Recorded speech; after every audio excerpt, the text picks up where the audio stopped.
Olá, tudo bem? Eu sou Dimas Marques, editor-chefe do Fauna News, e você está no Fauna News Entrevista. A caça comercial no Brasil está proibida desde 1967, quando entrou em vigor a Lei 5.197, conhecida como Lei de Proteção à Fauna. Naquele período, o Brasil passava por uma série de modificações de sua regulamentação ambiental. Entravam em vigor, além da própria Lei de Proteção à Fauna, também o Código Florestal de 1965, que já foi revogado pela atual lei, né, pelo atual Código Florestal, que é de 2012, e também entrou nessa mesma época o Código de Mineração, também lá de 1967. Né? A chamada Lei de Proteção à Fauna trouxe alguns bons avanços com relação à legislação protetiva dos animais.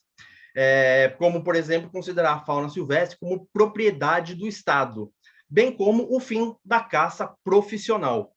Né? Por outro lado, grande parte do texto dessa chamada Lei de Proteção à Fauna na verdade, uma atualização, uma modificação de dois antigos códigos de caça. O primeiro Código de Caça brasileiro, que nós tivemos lá em 1934, que foi posteriormente substituído pelo de 1943 e que posteriormente virou a Lei de Proteção à Fauna de 1967. Só para a gente relembrar um pouquinho o que nos diz a Lei 5.197, a Lei de Proteção à Fauna, que é de 1967, e ela ainda está em vigor atualmente.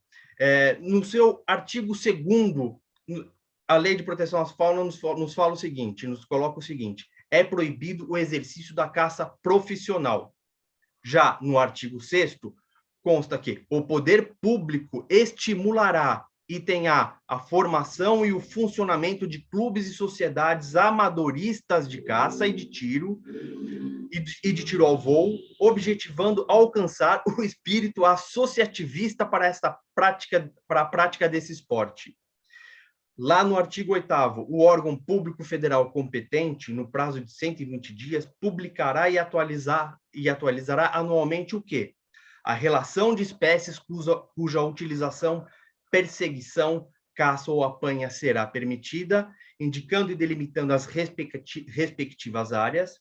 Item B, a época e o número de dias em que o ato acima essa relação de espécies e a delimitação de áreas será permitido. Item C, a cota diária de exemplares cuja utilização, perseguição, caça ou apanha será permitida. Né?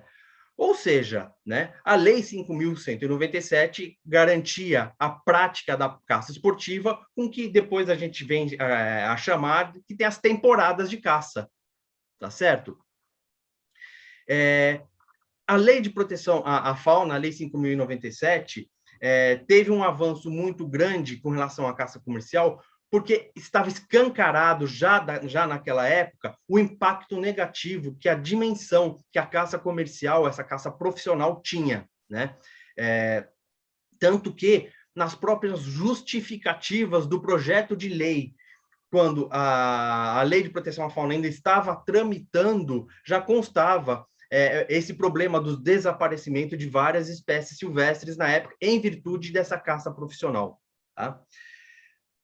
Mas você pode me perguntar, mas se a caça esportiva está aí, por que é permitida? Por que ela não é praticada atualmente? Eu só vou fazer um parêntese rápido, explicando que existiu um julgamento em 2008, tá?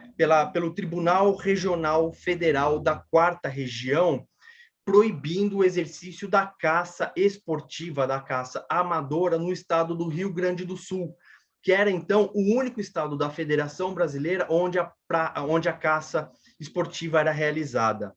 Né? Houve uma disputa judicial que durou 4 anos, de 2004 a 2008, e essa decisão dos desembargadores do TRF4 estava basicamente calcado indicando que a caça esportiva não tinha finalidade, não tem finalidade social relevante que a legitime.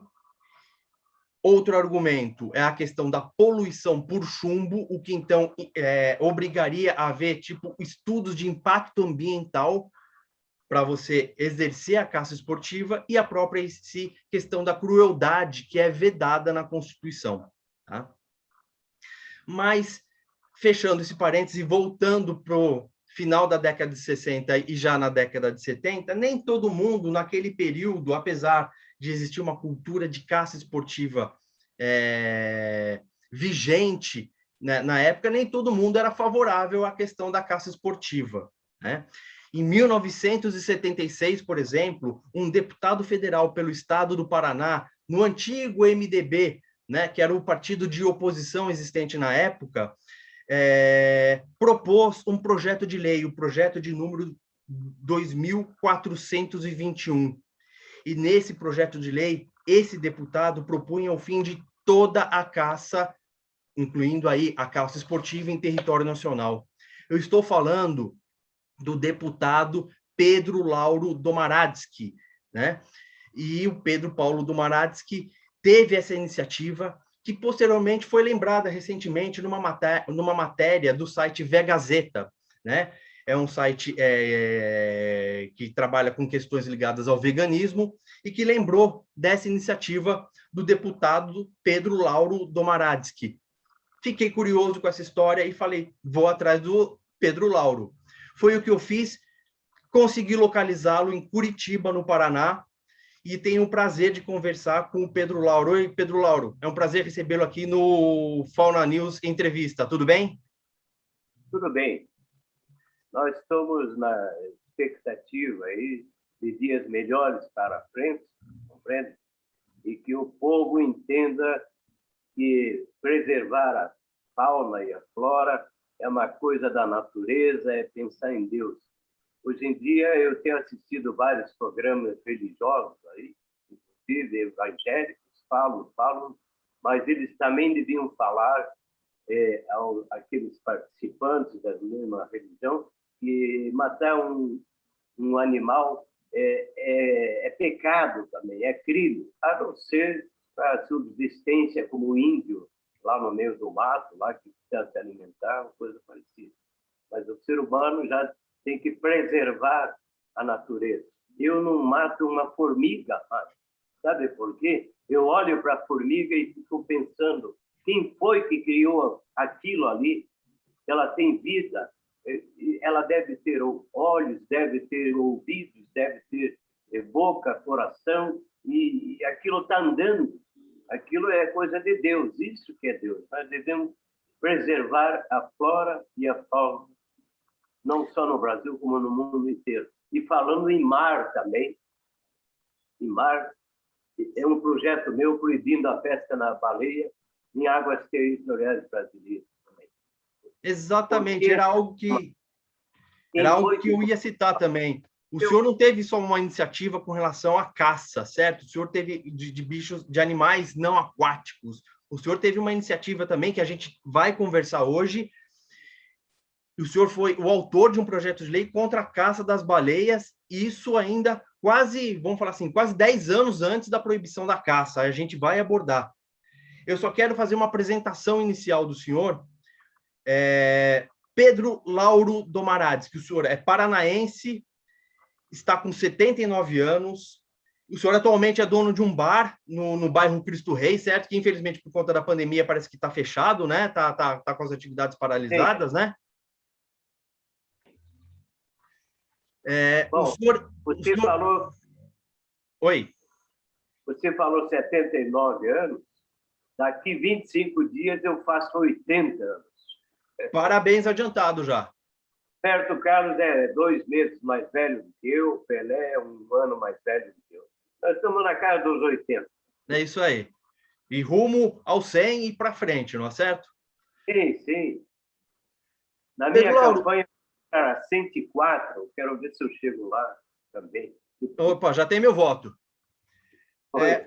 O senhor elegeu-se deputado federal em 74 e o seu mandato foi de 75 a 78. Na eleição seguinte, o senhor não se reelegeu, mas ficou como suplente, tendo assumido por alguns períodos, né, alguns meses em 82. Mais 7 meses. Quando mataram aquele deputado federal, Heitor Alencar Furtado, aqui no norte do Paraná, como eu era primeiro suplente, eu assumi no lugar dele, no caso, mais 7 meses. Perfeito. Aí, posteriormente, o senhor tentou se eleger como vereador em Curitiba, em 88 e 96. Em 2006, o senhor tentou também se eleger como deputado federal, novamente, né? É. O senhor, durante a sua campanha em 74, o senhor já tinha... tudo bem que a gente fala hoje em dia, já tantos anos passados, com relação a falar em campanha eleitoral, não é algo que tinha as características de hoje. Mas, na sua campanha em 74, o senhor já abordava, de alguma forma, a questão da defesa dos animais ou a questão da fauna silvestre durante a campanha? Não, porque foi uma campanha curta, de 3 meses, compreende? E, naquela época, o MDB lançou 16 candidatos para 30 vagas, acabamos elegendo 15 e um ficou como suplente. Então, os deputados, os candidatos, os políticos tinham medo de sair candidato. Aí eu saí candidato. Eu estava preparado para ser vereador de Curitiba, porque eu tinha sugerido Jardim Botânico, Mercado de Flores, Jardim Zoológico, restaurante, alimentação a preço popular para o trabalhador, ônibus elétrico. Curitiba tem quase tudo isso. A padronização dos táxis, matavam motorista de praça, matavam para roubada. Aí eu sugeri a padronização dos táxis, aí foi padronizado. O Jaime Meller, naquela época, pegou as minhas ideias e fez. E ele está sendo, foi um grande prefeito. Esqueceram de Pedro, de ver aquilo que tinha proposto. Então, daí, quando eu me elegi deputado federal, eu digo, mas espera aí, eu me preparei para ser vereador, agora vou ser deputado federal. Aí comecei a estudar os deputados nas comissões, que eu fazia parte de Minas e Energia, falando de petróleo, compreende, e minérios e minerais, que eu entendo. Eu tirei curso de genealogia, esmeralda, safira, rubi, ametista, topázio. Eu sei de tudo aí, compreende? E da agricultura e pecuária também, que visitei em Mato Grosso, Bahia, Minas Gerais e vários estados, vendo os animais, a conversa dos caboclos lá. O deputado quer comer um preá, quer comer uma paca, eu digo, não, desculpe, mas estou de viagem, a serviço, não quero e tal. Daí fui vendo que eles lá matam para sobreviver os animais. Mas tem gente que... Você lembra a época, na África, que quase acabaram com os elefantes lá por causa do marfim? Do marfim, compreende? Então, e aqueles tigres pendurados nas paredes lá, isso aí eu sempre pensei, isso não pode, esse negócio.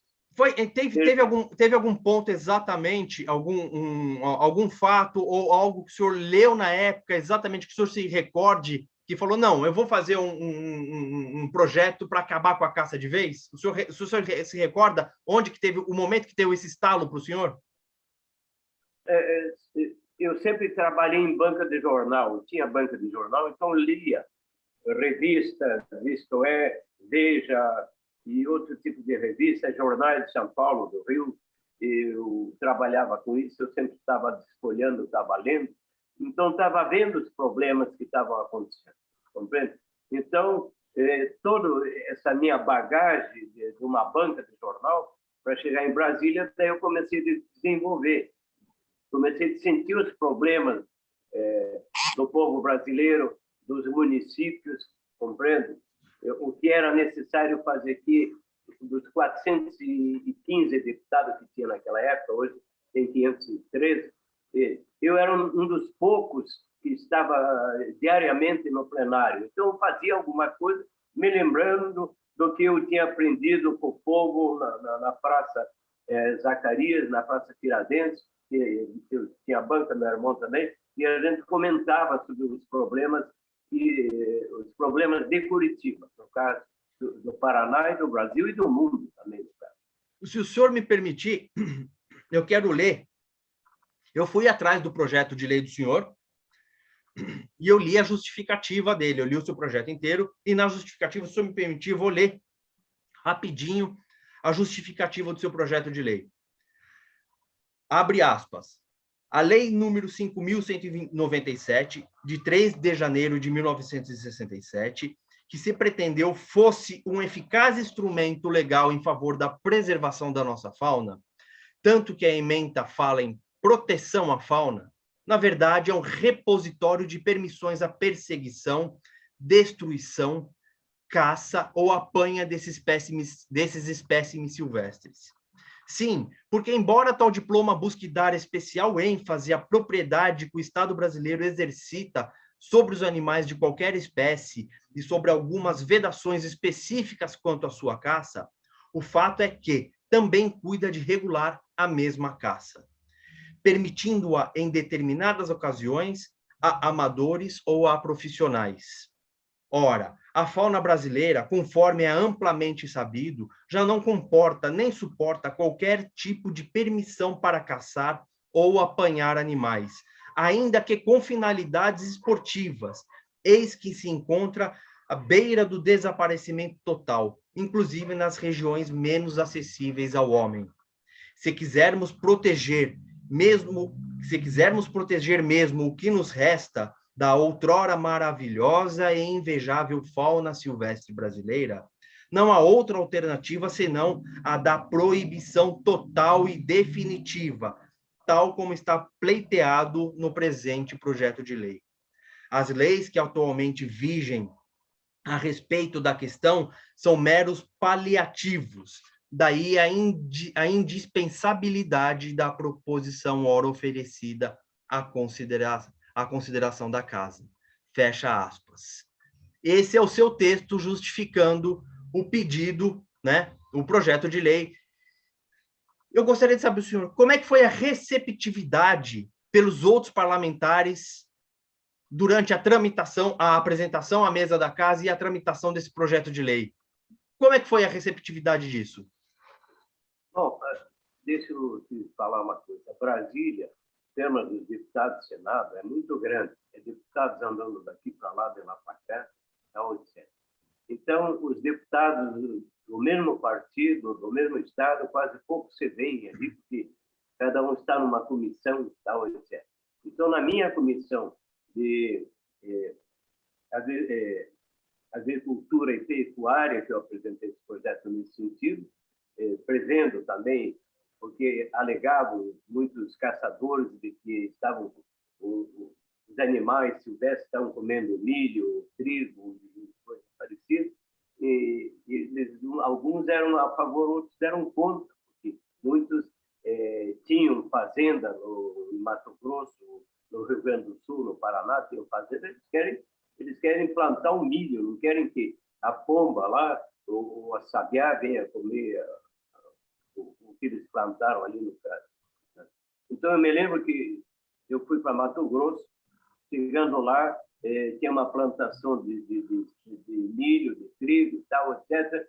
E o que os fazendeiros, produtores ali, faziam, eles compravam um boizinho, quando nascia um boizinho, eles compravam e matavam e jogavam ali para os corvos virem rodear aquela carniça ali do boizinho morto para espantar as pombas que estavam ali.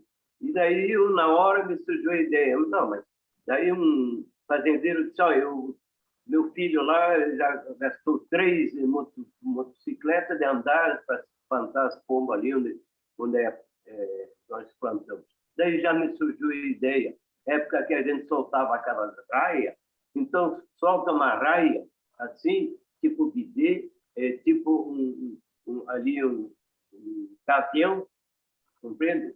Tipo, porque daí não é o corvo, porque a pombinha ela tem medo daquilo que voa assim em torno, que seria o gavião, mas ali era o corvo, elas também fogem. Então faz aquela raia, pendura ali, deixa a noite inteira, dia inteiro ela planando ali com um tipo de asa de gavião, no caso. Daí um lavrador ficou olhando para o outro e disse, pô, como é que nós vamos colocar o nome disso? Daí um disse, bota o nome de Pedro Lauro. Então, nós precisamos de mentes criativas. Tem um problema, vamos achar uma solução prática, fácil e até barata. Não sei se o senhor está acompanhando hoje, mas temos uma situação um tanto peculiar dentro da Câmara dos Deputados, dentro do Congresso. Existe um grupo de parlamentares que atualmente está propondo o retorno de toda forma de caça no Brasil. Tanto dessa caça profissional, e inclusive tentando liberar a caça esportiva. Atualmente, nós temos 7, eu falo para o senhor, são 7 projetos de lei dentro apenas da Câmara dos Deputados, tramitando para liberação da caça no Brasil. Então, lá, são projetos de lei do Onyx Lorenzoni, que hoje é ministro da Secretaria-Geral da Presidência da República, do Rogério Peninha Mendonça, do Alexandre Leite, do Ronaldo Santini e dos ex-deputados Nilson Steinstack e o ex-deputado Valdir Colato, que é o autor daquilo que a gente ficou muito conhecido como o grande PL da caça. Tá? Queria destacar que esses políticos eles não estão trabalhando necessariamente por interesses da população pelos quais eles foram eleitos. Eles estão trabalhando por interesse de alguns grupos, indústrias de armas e munições, alguns grupos mais retrógrados dentro vamos assim, do que se chama de bancada ruralista, até porque a gente tem 2 pesquisas, uma de 2003, feita pelo próprio IBAMA, e outra de 2019, realizada pelo WWF, junto com o IBOP, indicando que mais de 90% da população brasileira é contra a caça no Brasil. Então, a gente percebe que tem uma orquestração para atender interesses de poucos, não interesses da população. Como é que o senhor enxerga esse quadro político atualmente? Você falou que 90% da população brasileira é contra a caça. E eu também. Em nome de 90% da população brasileira, eu peço cadeia para esses deputados que pensam assim. Compreende? Contra a vontade popular e objetivos pessoais, lá para agradar um fazendeiro, lá, um açougueiro que quer matar paca, capivara para vender. Bota na cadeia. Eu, como deputado federal, estou sugerindo isso, que tem que haver cadeia para certos tipos de projetos que agridem a natureza e agridem 90% da população brasileira. Quero aproveitar e tocar num outro projeto de lei do senhor, o projeto 2291, de 13 de maio de 1976. Esse é o projeto que propunha o fim da caça às baleias no Brasil. Quero salientar, para quem não está inteirado com relação à questão da caça das baleias, a caça às baleias, a caça às baleias no Brasil foi efetivamente banida, né, proibida em 1987. Então, a gente está falando da proposta do deputado Pedro Lauro em 1976, e somente no governo José Sarney, 11 anos depois, a gente consegue uma legislação, uma lei que proíbe a caça das baleias. Tá? Já existia, já na época de 70, quando o senhor era deputado, toda uma movimentação dos ambientalistas, o Greenpeace começava a aparecer, os ambientalistas começavam com aquele movimento Salvem as Baleias, né? Em 82, a gente teve a Comissão Baleeira Internacional determinando a moratória da caça às baleias, que está em vigência até hoje, por isso que não se caça a baleia, né? Os países aderiram a essa moratória, mas só em 87 a gente foi ter. E o senhor, 11 anos antes, já estava propondo. De onde veio essa ideia de propor esse projeto de lei? Não, porque, como eu disse para você, eu, com banca de jornal, eu lia o Cruzeiro, o Manchete, outros tipos de revistas, e tomava conhecimento. E sabia que o povo japonês, por exemplo, era um dos principais matadores e transformadores da carne das baleias em óleos e coisa parecida. Eu achei que, se fosse criado por um criador tipo de tilápia, que é tilápia, e a baleia, aí ele poderia fazer isso. Agora, a natureza criou as baleias com algum propósito. Deus, a natureza, que é Deus, criou a baleia com algum propósito, assim como a formiga, assim como o passarinho, compreende? O besouro, a borboleta, a abelha, todos eles têm uma função aqui no nosso planeta. Então, agora, vamos matar a baleia para vender a carne, para usar o óleo, o azeite, coisa parecida de baleia. E você está criando uma baleia, você cria uma baleia num lagozinho, não, é no mar. Então, vamos respeitar o mar também, as coisas que Deus pôs nessa nossa terra. Eu penso assim também. Me fala uma coisa, na justificativa do projeto de lei, desse projeto de lei que propunha o fim da caça às baleias, o senhor cita o professor, um dos maiores ambientalistas brasileiros, o professor Paulo Nogueira Neto. Está na justificativa do texto. O senhor que, na época, o professor Paulo Nogueira Neto, ele estava como secretário especial do meio ambiente, não existia o Ministério do Meio Ambiente, tinha a Secretaria Especial do Meio Ambiente, que tinha meio que status de ministério. E era o professor Paulo Nogueira Neto, um grande ambientalista, um grande brasileiro, que estava nessa cadeira na época. O senhor chegou a conhecer o professor Paulo Nogueira Neto ou foi apenas de leituras e de informações passadas por ele? Justamente. Eu li alguma coisa, né, porque, como eu disse, eu tinha banco de jornal, eu lia muita coisa, Manchete, Cruzeiro, isso é, então, mais ou menos, o nome dele, sim, mas pessoalmente nunca falei com ele, não cheguei a conhecer ele pessoalmente. Por que o senhor acha? Por que o senhor acha que essas duas propostas do senhor, tanto o PL contra a caça e o PL agora contra a caça às baleias, não vingou? Não chegou a virar lei? O senhor acha que estava muito antes ainda do tempo? O que aconteceu? Não, naquela época, sabe por quê? Porque existia um governo que era Arena. Sim. E outra oposição era o MDB. Então, todo o projeto que o deputado do MDB apresentasse, ele seria muito moroso para passar de comissão para comissão e para ir no plenário para se tornar lei. Compreende? Eles não queriam aprovar projetos do MDB. Perfeito. E na época, porque a maioria dos deputados do MDB falavam e eram contra o governo. E a Arena, os deputados federais da Arena, defendeu o governo. Perfeito. E como eu disse, eu estava em cima do muro. Não queria saber MDB, Arena, merda. Eu queria saber em resolver problemas do país, da natureza, do ser humano. Não estava querendo defender militar, nem a favor, nem contra ele. Compreende?